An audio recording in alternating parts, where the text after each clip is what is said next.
शैतानिर्रजीम बिस्मिल्लाहिर्रहमानिर्रहीम। अल्लाहुम्मा सल्लि अला सय्यिदिना मुहम्मद व अला आलि सय्यिदिना मुहम्मद व बारिक वसल्लम वसल्लि अलैहि। रब्बे करीम के महबूब के जिस्म के कमालात बड़े अजीब व गरीब हैं। सैयदना इब्न अब्बास रज़ी अल्लाह ताला ने फरमाते हैं कि एक दिन अबू जहल ने कहा कि सरदार कुरैश, तुम देखते हो कि मोहम्मद सल्लल्लाहु अलैहि वसल्लम हमारे खुदाओं को बुरा भला कहते हैं, ये हमारे मज़हब पर धब्बा हैं, हमारे बाप दादा को बुरा भला कहते हैं, हमें बेवकूफ़ बताते हैं या बनाते हैं। लिहाजा मैं अल्लाह ताला से वादा करता हूँ कि कल मैं पत्थर लेकर बैठूँगा, जब मोहम्मद सल्लल्लाहु अलैहि वसल्लम नमाज पढ़ेंगे तो मैं पत्थर मार कर आपका सर तोड़ दूँगा। इसके बाद बनु अब्द मनाफ जो भी करते रहे। फिर जब सुबह हुई तो पत्थर लेकर बैठ गया। सरदार कुरैश सुबह के बाद मजलिस लगाकर बैठ गए कि देखते हैं कि अबू जहल क्या करता है। उसने कसम खाई है जब रसूल सल्लल्लाहु अलैहि वसल्लम ने सजदा किया तो अबू जहल पत्थर उन्हें उठाया और सरकार दो आलम सल्लल्लाहु अलैहि वसल्लम की तरफ चल पड़ा। लेकिन जब करीब पहुंचा तो अचानक घबरा कर पीछे भागना शुरू कर दिया। पत्थर हाथ से गिर गया। ये मंजर देखकर कुरैश उठ खड़े हुए कि अबू जहल से पूछा, सरदार जी क्या हुआ? उसने कहा कि मोहम्मद सल्लल्लाहु अलैहि वसल्लम के करीब गया तो एक बड़ा बैल देखा जिसका सर बहुत बड़ा लंबा था, दांत लंबे थे। उसने चाहा कि मुझे दबोच लूँ, मैं डर कर भाग गया हूँ। सुनकर जाने दो आले सल्लल्लाहु अलैहि वसल्लम ने फरमाया, वो जबरील अमीन थे, अगर ये अबू जहल थोड़ा सा भी आगे आता तो जबरील उसको पकड़ लेते। सरकार दो आलम जिस्म मुबारक की हिफाजत हमेशा रब्बे करीम ने फरमाई है। सैयदना अबू हुरैरा रज़ी अल्लाह ताला से रवायत है, अबू जहल ने पूछा कि क्या मोहम्मद सजदा करता है?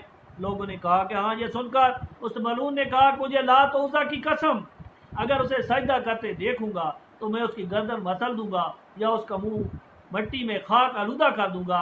फिर एक दिन आया जब हबीब खुदा सल्लल्लाहु अलैहि वसल्लम नमाज पढ़ रहे थे। उसने इरादा किया कि गर्दन मुबारक पर चढ़ जाए, लेकिन देखने वालों ने देखा कि वो पीछे भागा जा रहा है। लोगों ने पूछा क्या हुआ? उस बाज़ ने जवाब दिया, मैं देख रहा हूँ कि मेरे और मोहम्मद के दरमियान आग की एक खंदक है और खौफ है। ये सुनकर उम्मत के वाली ने फरमाया, अगर मेरे करीब आता तो फरिश्ते इसके टुकड़े टुकड़े कर देते।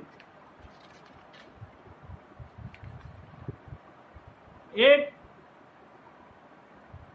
साहब बयान करते हैं कि मस्जिद हरम में पहुंचा तो मैंने कुरैश मक्का इरादा कर रहे थे कि बारिश के लिए दुआ कैसे मांगी जाए। कहत साली थी। किसी ने कहा लात उज़्ज़ा के पास जाया जाए, बाद ने कहा मन्नात के पास जाया जाए। एक मोहम्मद शख्स ने जो कि खूबसूरत हसीन जमील चेहरे वाला था, राय देने वाला, उसने कहा आगे फिरते फिरते हो, हालांकि तुम्हारे पास इब्राहिम की बरकत और इस्माइल का खुलासा मौजूद है। ये सुनकर बोले, आपकी मुराद हज़रत अबू तालिब से है?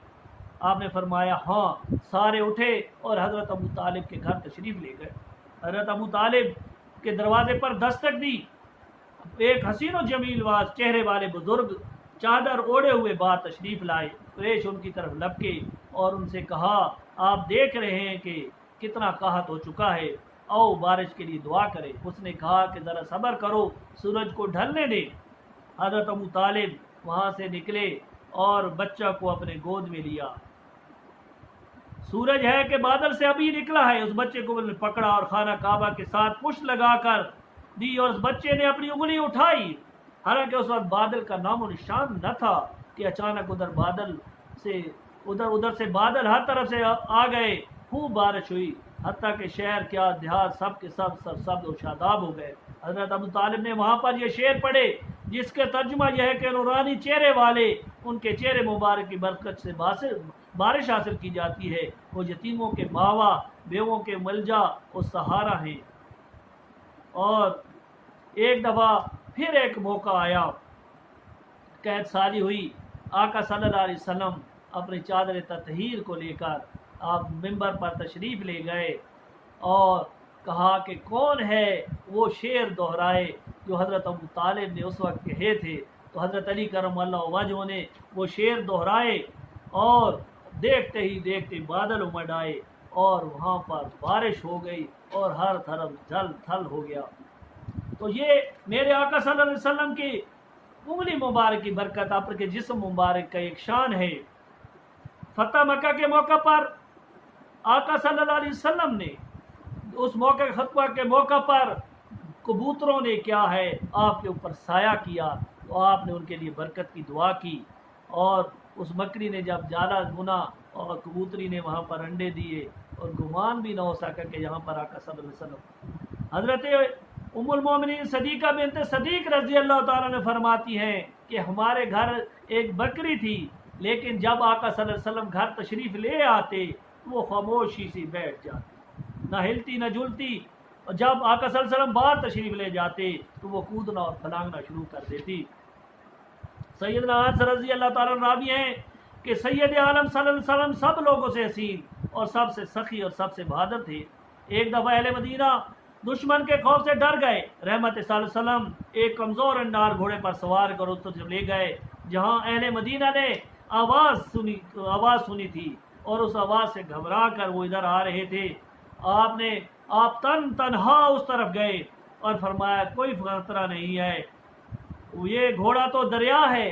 وہ بڑا کمزور گھوڑا تھا، اور پھر وہ ایسا چلا کہ اس کے ساتھ کوئی گھوڑا مقابلہ نہیں کر سکتا تھا۔ جس چیز سے آقا صلی اللہ علیہ وسلم کا جسم اطہر مس کر جاتا وہ اس کے لیے کیا ہے، وہ کبھی نہ بوڑھا ہوتا اور نہ ہی کبھی کوئی کم رفتار ہوتا۔ ہر وہ جانور جس پر نبی اکرم صلی اللہ علیہ وسلم نے سواری کی، آپ کے جسم مست ہونے کے بعد وہ اسی حالت میں رہتا اور کبھی بوڑھا نہ ہوتا تھا۔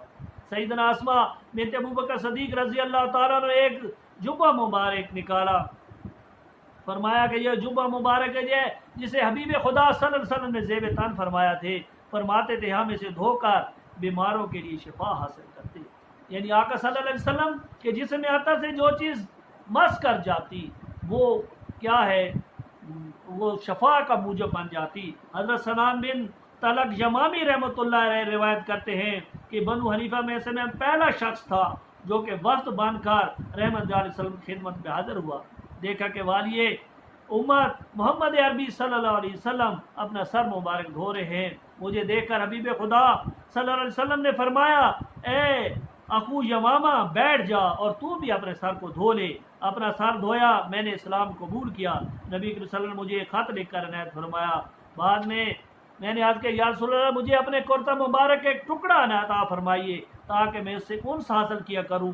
یہ سن کر شفیع امت صلی اللہ علیہ وسلم نے مجھے قمیض کا ٹکڑا عطا فرمایا، یعنی وہ قمیض مبارک کا تبرک ان کے پاس تھا، وہ اس کا دھو کر پلاتے تو بیمار شفا یاب ہو جاتے۔ حضرت جابر رضی اللہ عنہ شروع میں رسول اللہ صلی اللہ علیہ وسلم خطبہ دیتے تو جب نبی کریم صلی اللہ علیہ وسلم کے لیے ممبر تیار کیا گیا تو اس وقت ایک کھجور کے درخت کے ساتھ بیٹھتے، ٹیک لگا کر بیٹھتے۔